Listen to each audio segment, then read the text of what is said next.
Hello everybody and welcome to your August RV industry update, or your word from the nerd, or walking and talking with Uncle Josh RV edition, or whatever other silly names I've come up with for this whole series of things that we do regularly here. This last month was an interesting month in the RV world. And by the way, if I seem a little bit more disjointed than normal, last night my daughter didn't sleep well. Dad volunteered to sleep on the floor next to her to make her feel better. I'm trying to be a good dad, I'm trying to be a good professional, but sometimes the one weighs against the other. So remember, I will chapter mark this video so you can jump around to zero in on the topics again. So what are we talking about this long? Maybe you want to hear about that. The end of an era for a family-owned RV manufacturer out west that very silently shuttered their doors, kind of rocked the RV world a little bit. The 2023 models are beginning to roll out more consistently. New RV shipments are on the decline, and what that means for RV labor pools and even some plant closures. We're going to get into an RV pricing update, maybe for those of you who are thinking about getting into the marketplace or doing some prospective shopping down the line. Some updates there. People have been asking me, hey Josh, is it a buyer's market? We're gonna have a little discussion on that. Update on supply chains. Last year, it's like every single month you heard me talking about, cargo trains and freighters and stuff like that. We're gonna touch on that a little bit this month since it's been a little while there. Something I've noticed, not something I've seen in any sort of news report. There's a growing problem with shrinkage in the RV industry. More on that. Dealership and campground consolidations are a continuing trend, and a little update on Yellowstone National Park. All that and more in today's RV industry update. Now, as we go, anything that you'd like to contribute, please drop us some comments. Let me know what you think. Some of this is just my take, my opinion, often based on the data that I have, but I won't claim to get it all perfectly all right. I put on my Nerdstradamus hat, but that doesn't mean that my word is the law by any stretch. And if you appreciate how we are willing to take the time to put this information out there for you, make sure you hit that subscribe button and like our video. Let's get started. So kicking things off, in a sense, end of an era, it feels like.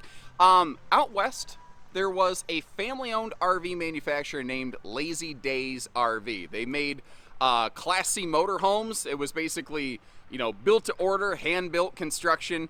They weren't the traditional, big manufacturer, big production facility. They did not run through dealers. They were factory direct.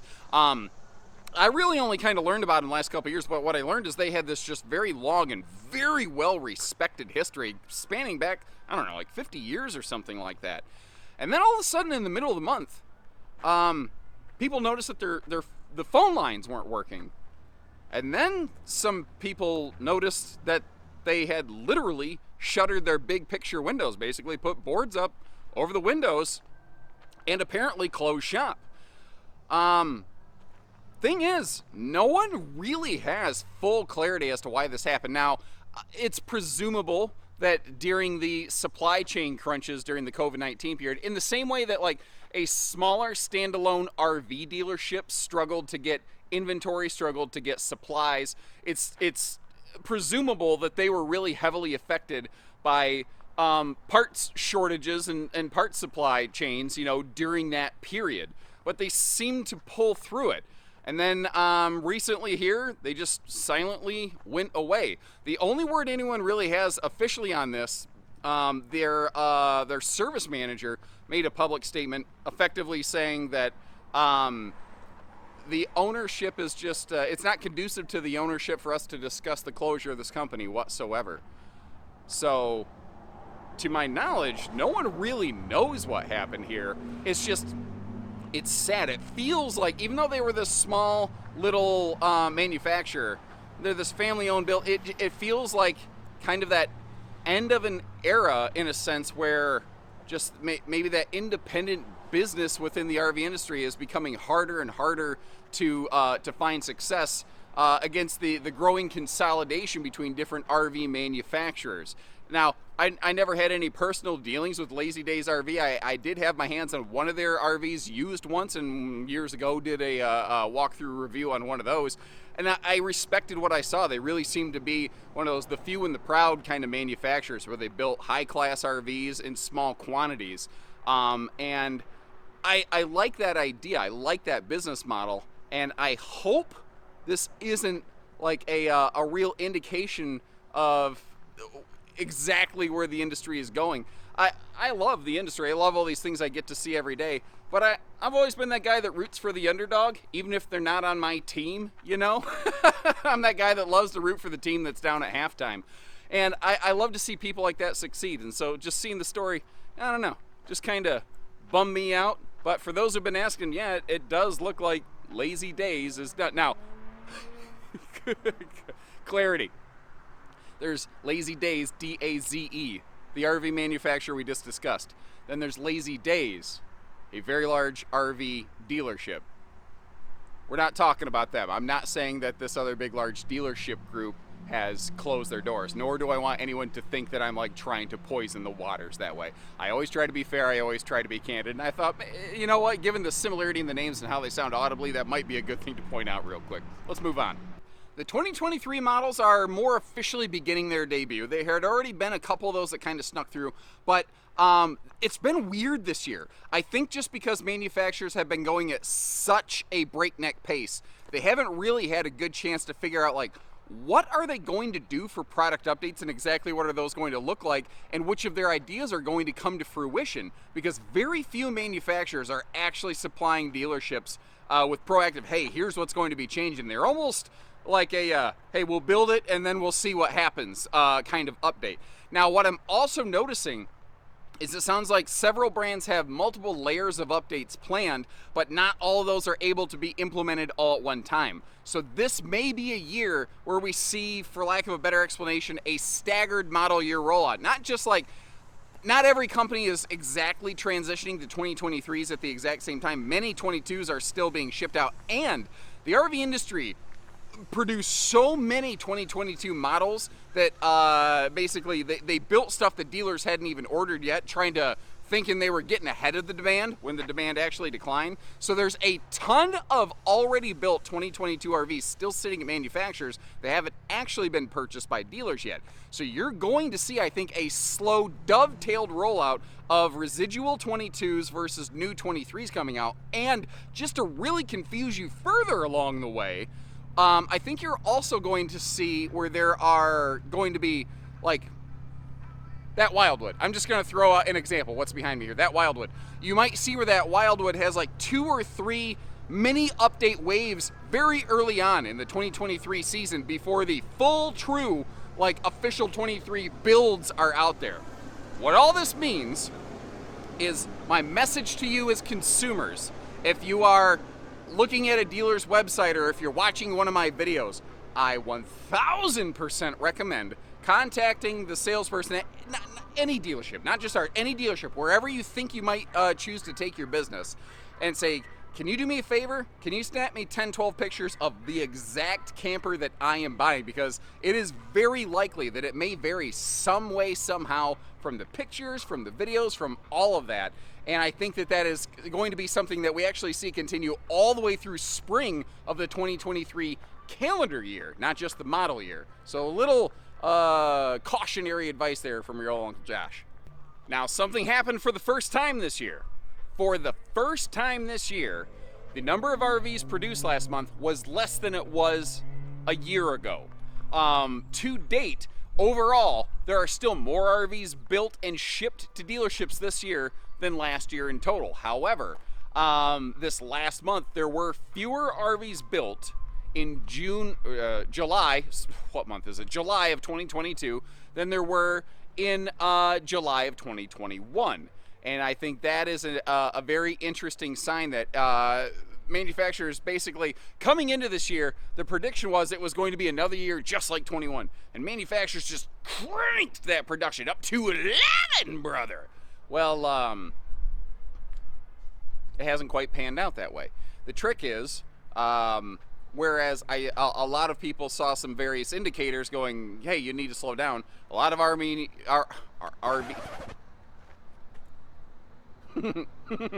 told you I hadn't slept. A lot of RV manufacturers just said, yeah, we're going to just keep our foot on the pedal here. And as a result, they were building more than people were demanding. Now, I've talked in the past how there needed to be some replenishment of RV dealer supply. So there did need to be, production did need to exceed demand, but they just kept going and kept going and kept going until the point where their dealerships said, okay, we're full. Big dealer groups started canceling orders, and then basically they went, oh crap, our entire yard is full of stuff that we've already built and we don't have a home for it, like I mentioned just a few minutes ago. So as a result, they're putting on the brakes here. And kind of like I mentioned last month, only to a greater degree than I expected. The RV manufacturers, they're not just applying the brakes, they're kind of hitting the brakes pretty hard in a couple ways. So coming into last month, the word I was hearing from a lot of my manufacturing contacts was we're going to extend our summer break this year. For those who aren't aware, in the middle of summer every year, manufacturers give their employees about a week off because that's when their kids are off work, and it gives them a chance to go take their own family vacation, which otherwise very hard for them to do. And I get that a lot of people are going to say, I can't believe it's so stupid they would take time off in the middle of summer when the season's the busiest, but those people need a chance, you know, go out with their families too. People deserve some time off regardless. The word at that time was, we're just going to extend our summer break. We're going to try to give some things a little bit time to sort of equalize and even out. And coming back from that, evidently there were some more plans and some more discussions. Not every single brand is doing every single thing I'm about to describe, but a lot of brands have really dialed back their production. Instead of working 5 days a week, a lot of brands are working 4 or even 3 days a week, basically knocking out 20 to 40% of their production time. Now this was happening a little bit last year, but that was often due to supply chain reasons, where they're like, well, we don't have enough tires to continue producing 5 days a week, so they were working 3 or 4 days a week. Well, right now they're working 3 or 4 days a week, just because, not because they're short on parts, just because, you know, they can't build more. The yards are full, and dealerships are saying, I can't take more on right now. You know, we're just trying to meet the consumer demand. Well, along with that, there have been several plant closures, which isn't necessarily an unusual thing in the RV industry, but for whatever reason, Keystone closed 2 of their facilities in the Goshen area. They also have a production facility in Pendleton, Oregon, by the way. But 2 of their Goshen plants, they closed down, and it has received a ton of news and people asking me questions about it and whatnot. So I wanted to offer a little bit of clarity and insight here. Several people have contacted me and saying, Josh, I heard Keystone is closing. Can you tell me what's going on? And no, Keystone is not closing. 2 of their multiple production facilities have been shut down. Now that does mean, unfortunately, there are, I think it was roughly a little over 300 employees, sadly, just no longer have the opportunity to go to work. But overall, Keystone continues to employ over 5,000 employees at multiple different facilities. A couple people have asked me, well, does this mean they're going to stop building certain brands? You know, did they build certain brands in those plants? They did, but these are brands that typically had such high demand that there were, they had 2 or 3 or 4 maybe production facilities dedicated just to those brands. So it's something where they're just, again, when they're doing that 20 to 40% production scale back, they're scaling back their facilities a little bit accordingly. And I get that that sounds really scary and doom and gloom and terrible. And I've made no secret about the fact that there are fewer RVs being purchased right now versus just last year. But at the same time, when last year was an absolute breakneck pace record year, it kind of stands to reason that anything else is going to be less than that. How much less and what it looks like moving forward? Well, we're going to touch on that a little bit here. So let's get you a little update on RV pricing trends. So for the second month in a row here, well, actually, I think it might be more than that. I don't know. But coming into the last month, the average wholesale value of a towable RV had slipped. Weirdly, motorized wholesale values last month had increased a little bit. This month, wholesale sale prices for used, new, trailer, motorhome, fifth wheel, everything have declined. There are also fewer RVs coming across like auction blocks. Now that's not necessarily an uncommon trend this time of year. I don't really read into that too awful much. I suppose everything is some kind of indicator, but it's very normal this time of year for fewer dealerships to be buying fewer RVs across auction blocks. This is kind of where at the time this is coming out, this is sort of that cusp of the year where, especially in the northern states, in the snow belt, a lot of dealerships start trying to get a little leaner, a little cleaner on their inventory, so they're not overpacking too much coming into the winter months, where we do see a very seasonally affected business up here. There a lot of dealerships are also really trying to make room for all the new incoming stuff so they can buy in bulk and get the good deals that, again, I am predicting will become available for manufacturers again this year that previously were not. This has led some to speculate that great deal season is either upon us or coming. I can respect that. I can understand the logic and the connection you're making there. Fogging off my Nerdstradamus Magic 8 Ball, which is what I call my forehead. But I do think that continued decline, I think it'll be a slow decline. I don't think there's going to be like this major drop off the deep end in terms of wholesale values. But I think that there's a bit of a slow reckoning happening in the RV industry where pricing just kind of went rampantly upward for a while, and I think it's I think it's going to shoot up like a rocket and come down like a parachute. It went up fast, and I think it's going to normalize slowly, and I don't think we'll ever get back to where we were, but I do think that there is a continued trend where some people are starting to see some decent opportunities. Now, kind of an indicator to that, you're starting to see some dealerships, some groups advertise, maybe in specific market segments where they have a little surplus inventory, some really deep, really heavy discounts. So there are, I think, some early indicators, some good deals that are becoming available now, and I think that trend will continue moving forward. So where are those deals going to be? What are they going to look like? And I hope you appreciate, by the way, I'm willing to have some benefit for the buyer kind of conversations like this, even coming from a dealership group. I love the fact that I work for a place that encourages me, put that transparent information out, and basically I get to almost have a position as something almost like a consumer advocate within my organization here, which I find very awesome and fulfilling, and I think speaks volumes about who I'm working for. But regardless, for you, where what kind of things might be available, what kind of deals might be available? Well, as I said, manufacturers have already built a lot of 22 RVs that nobody ordered, that no dealership ordered. Eventually, that manufacturer has to find a home for those. They can't just sit there and not sell them to a dealership naturally. And with the 23s trickling out, that instantly provides some level of devaluation to any in-stock 22 RV. Even if it hasn't already become in stock and it's sitting in a manufacturer's holding yard, yet unspoken for. So what I think might happen here is you're going to see some pretty solid deals, comparatively speaking, becoming available on 2022 model year, brand new in stock RVs. Now, when that happens, that will also push down more than likely the value of used RVs. I've said before, and I will. This is a hill I will die on. The going rate of used RVs is undeniably linked to the current going rate of new RVs. So if new is going for less, used is going to go for less too. It has to, because why would you buy used? Same conversation. Why would you buy a 22 instead of a 23 if they were the same money? You probably wouldn't. If they were sitting there side by side, they were the same money, you'd make it rain on the 23 all day long. So what I think might happen, and I don't know when, I don't know if, this is just a thing that I have seen happen before, and it smells and it feels like it's brewing again, guys. In 2018, speaking from some experience, the manufacturers also similarly overbuilt versus consumer demand. And what happened there is that manufacturers sitting with full holding yards of RVs that were not spoken for. And there were some interesting backroom handshake super special purchases and buys had by certain RV dealership groups where they were getting stuff below a chunk below normal invoice.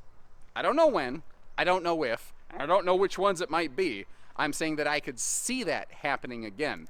So what I'm encouraging you here is to keep an eye out. You might see some really solid opportunities out there that just haven't been available in the last couple of years. And again, if you appreciate, giving you the buyer's advice here, make sure you hit that subscribe button, like our video, or at least if you've already done that, leave me a little note that says, hey, thanks, nerd.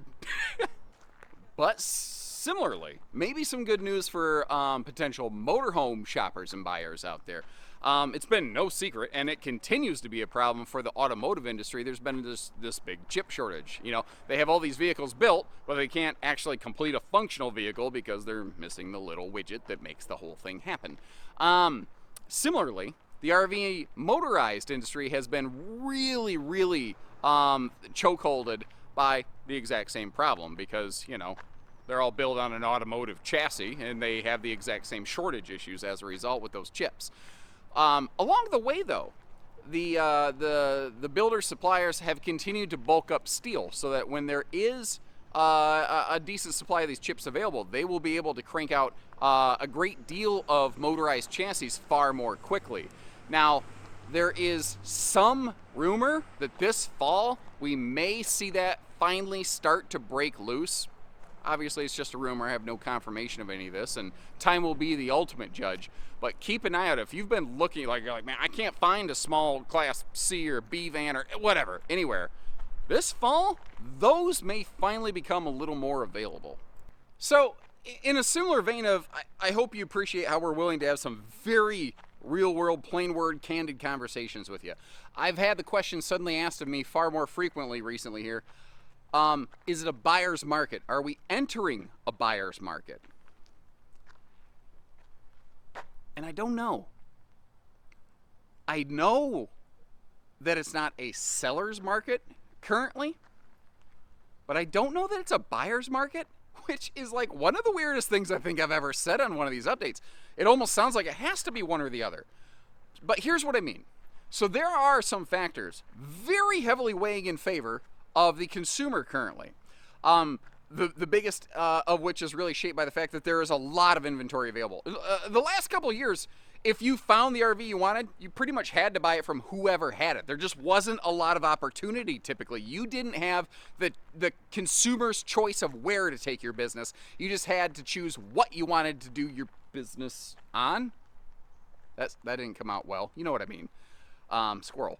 But the thing is, this year, for the most part, and there's still a couple very popular floor plans, like, I mean, I swear, we are perpetually sold out of, like, Rockwood and Flagstaff RVs almost consistently. They're just so outstandingly popular. But for the most part, there are more pieces of inventory available from more manufacturers at more places.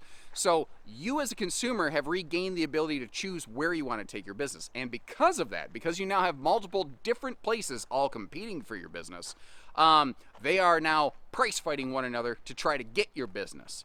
So those are some serious factors benefiting that sound very much like that's a buyer's market kind of situation. The reason I don't just go, yeah, it's a buyer's market, is because of the fact, the thing that you can't see is that manufacturers' invoicing has not followed material cost. Here's a good example. One of our manufacturing partners represents a stick and tin line, and they use the phrase, lumber is dirt cheap right now. It's funny. Your invoice on those campers hasn't gone down 1 cent. It hasn't reflected that material cost the way you as consumers and we as dealers were told it would. We're going to bring those prices down when we can, buckaroo. Well, I think we all knew that wasn't going to happen. I'm pretty sure I'm on record saying that I don't predict that will be the case. I would have loved to have been wrong about that, and this is one of those cases I definitely hate being right. But we haven't seen invoices decline. So it's like when you're penciling a deal or and you're getting the deal from the dealer or figuring out what your price is or whatever, there's still a certain rock bottom that dealerships just can't go below. Because if you were selling it, you probably wouldn't sell it for less than you bought it for yourself if it was brand new and not used. That's, just logical. The other things out there. So, maybe some people prospecting, doing some thinking, maybe this fall we'll find something, maybe this fall we'll strike while the iron's hot, if it becomes this fall, whatever the case may be. A couple other factors to consider. As I mentioned, the 23s are coming out. Without fail, let's say that they did absolutely nothing to that RV, but the VIN tag changed from a model year 22 to a 23.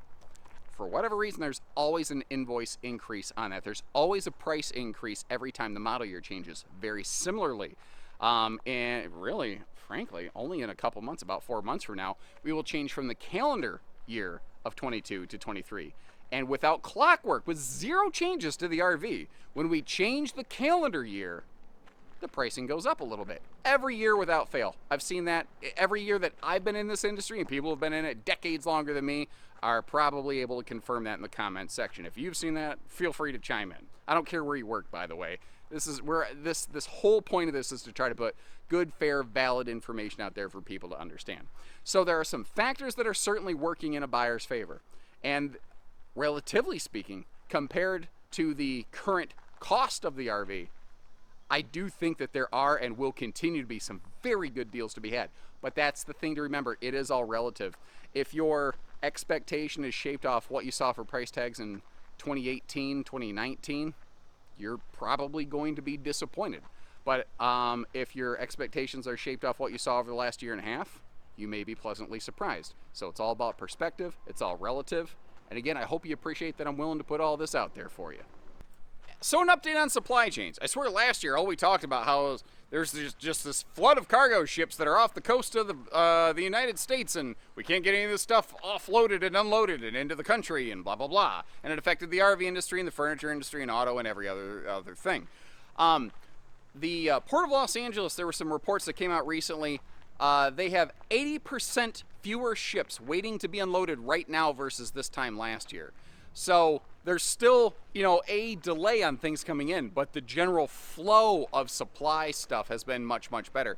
Now, there's also been some redirection from there, like Norfolk, Virginia is seeing a little bit of an uptick in shipments coming in, just to, help avoid backlogs wherever they can. Just smart logistics, timing, Interestingly, what has kind of happened along the way is, things come in a big, container ship. Then those containers often get loaded on trains until they go someplace where they're offloaded into factories, whether it's raw materials or final products. Then they move on a semi-truck to the next leg in the chain. But that middle leg there on trains and railways, there's a little bit of a backlog and a delay there happening right now, more than usual, due to the fact that there's just so much more stuff getting brought into the country and unloaded so quickly that they're having trouble getting it all moved to the next leg of the destination. So overall, things are much, much better than they were, especially last year. The thing to remember here is I kind of talked about this last month. OEMs, manufacturers, like the builder of an RV, they are largely able to get the stuff that they want and they need to do the thing that they want to do. Some objects, I don't even know if this applies, but let's just say a toilet. If you need a toilet replaced or you want to buy a new toilet from like an RV part shop like ours or something like that, we sometimes still have difficulty getting a hold of specific widgets. And again, I don't know if toilets apply, so if that shoe fits, wear it. If it doesn't, don't put your foot in a toilet. The thing that I'm getting at here is there's still some delays. For the most part, things are getting better. But I think, especially as production continues to dwindle, that backfill, because there's so many pieces and parts that are just outstanding for so many warranty jobs across the nation right now. It's going to take time for that to be fulfilled, along with the new RVs that are being purchased that also have their own warranty work that inevitably needs done. It will take some time. That is, to me, that's the biggest single backlog in the RV industry right now, is taking care of the people that have already purchased an RV and need pieces, parts, and service work. That is the biggest bottleneck that I'm seeing out there currently. It's also the most uncomfortable one for me to talk about. Now, something I think a lot of us can relate to based on the comments I see out there is there appears to be a growing problem with shrinkage in the RV industry. Specifically, cargo capacities is obviously what I'm talking about. But what I've noticed, there's this weird trend, the fattening of RVs, for lack of a better description here. Every year, I don't know why, that RV, it weighs a little bit more every year. Even if there's seemingly no significant enhancements or additions to it, somehow it always weighs a little bit more. And if you've noticed, a lot of RVs are really suffering from some very minimal, very limited cargo capacities, especially in the world of single axle campers. I've noticed those being affected the most severely, where a lot of these small single axle RVs have I've seen some with less than 600 pounds of cargo capacity, but under 1,000 pounds has become weirdly normal. As the different widgets and whiz bangs, as all these different things get slapped onto this, the chassis, the running gear, the suspension, none of that is getting bulked up to go with it. Either because manufacturers aren't thinking about it, or they're trying to keep the total weight down, they're trying to keep the total cost down, whatever the factor may be. The fact is, a lot of these things are really suffering from light cargo capacity. So once again, just a little bit of cautionary, shopper buyer advice from us and me to you. If you're out there and you are shopping, especially a first-time RVer, a lot of people just think, okay, what's the dry weight versus what's my vehicle's tow weight? There's so much more to that. Really look at what is the cargo capacity of an RV. And here's another interesting indicator. I don't know that there's science behind this, but just something that I've observed and this is an opinion, this is something that I feel. In my experience, what I have found is the RVs that have a higher cargo capacity rating are very commonly the RVs that spend the least amount of time in the shop. And I think it's because the chassis and the structure is not already basically stressed to the point where it's pretty much at its limit, but it actually has that buffer room where you can add stuff into it before severe stress starts happening. Am I getting chased by that motorhome? That was like a little bit creepy. Did you see it? So I watched a thing on National Geographic. If you make eye contact with a predator, they're less likely to attack you because they're gonna have to expend more. I made eye contact with that motorhome and scared it off. We all saw that happen in real time. What I'm getting at, keep an eye out when you're shopping for RVs. Higher cargo capacity, I feel, is an indication of an RV that will likely stay in your driveway and on the road and stay out of the shop more frequently. I don't know if it's news at this point, but it's a continued trend where dealership and campground consolidation continues to be a thing that is happening and likely will continue to happen. This is something that's already swept through several industries, like the automotive industry. Think about the history of the automotive industry. It used to be a larger number of smaller independent, maybe regional automotive manufacturers that eventually kind of were consolidated into what we essentially call the big three. The RV industry largely has that today, in terms of the manufacturing side, where basically you've got Thor, Forest River, and then a chunk ways down you've got Winnebago as the number 3 overall out there, with Thor and Forest River representing about 85% of the RV industry, by the way, if not more. I haven't checked that in a while. There's a trend where dealerships are consolidating, and I've made no secret about the fact that I think I'm representative of that fact, and that I'm speaking to you no longer from Haylett RV, but Bish's RV. And like we just recently announced, we've opened a location in Longview, Texas that was previously Hayes RV. So I don't think that trend is changing. I continue to see manufacturers acquiring various suppliers. There's actually been an interesting thing where some bigger RV dealership groups are actually acquiring RV parts suppliers to the manufacturers. So they're selling the parts to the people who build the RVs, that they buy the RVs, and then they sell the RVs. It's weird, but that's happening. I don't foresee that not happening anytime soon. And finally, a quick little update on Yellowstone National Park. Sorry, squirrel. That's a cute rig. Red, white, and blue. Ready for you, heading out for the weekend. That's cute. Oh, I said cute. I'm gonna have to turn in my man card. I'm gonna go eat some meat, then hang some sheetrock around an engine that I'm rebuilding, get it back for you, brother. Anyway, Yellowstone National Park is reopening, being repaired way ahead of schedule. For those who weren't aware, there's some massive, unprecedented flooding that pretty much crippled the park. Had it shut down for, I think the first time in history earlier this year.